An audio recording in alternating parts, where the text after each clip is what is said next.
স্বপ্নের ঠিক এক ধাপ দূরে এসে থমকে যাওয়া। বিশ্বকাপের ট্রফিটা যখন স্পেনের হাতে, আকাশি সাদা দলে তখন শুধুই হাহাকার। তবে ফাইনাল হারের পর সামাজিক মাধ্যমে ভেসে উঠেছে একতাবদ্ধ এক শক্তিশালী আর্জেন্টিনার প্রতিচ্ছবি।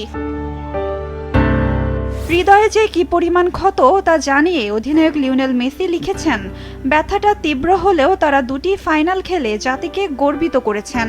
নিকো পাজ এবং সিমিওনে বুকভরা কষ্ট নিয়েও স্পেনকে অভিনন্দন জানিয়ে কাপটি আবার আর্জেন্টিনায় ফেরানোর পণ করেছেন।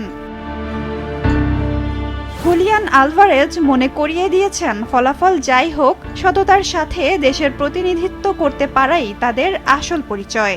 অন্যদিকে লাউতারো মার্টিনেজ ও লিসান্দ্রো পারাদেস বিশ্বজুড়ে থাকা সমর্থকদের ধন্যবাদ জানিয়ে বলেছেন, এই ঐতিহাসিক দলের সঙ্গে থাকাটাও অনেক সম্মানের। ডিপল তার মন্তব্যে জার্সির প্রতি ভালোবাসাকেই রেখেছেন সকল কিছুর ঊর্ধ্বে।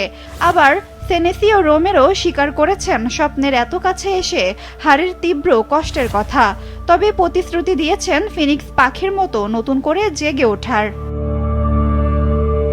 তাগলিয়াফিকো স্পষ্ট জানিয়ে দিয়েছেন, সবটা উজাড় করে দেওয়ার অনুভূতি কখনো মোছার নয়।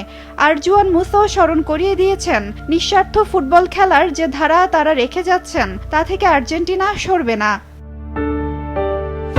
ম্যাকঅ্যালিস্টার রুখে দাঁড়িয়েছেন সামাজিক মাধ্যমের ট্রলের বিরুদ্ধে, পাশে দাঁড়িয়েছেন সতীর্থদের। 4,70,00,000 মানুষের ভালোবাসার কথা তুলে ধরেছেন নিকো গঞ্জালেস।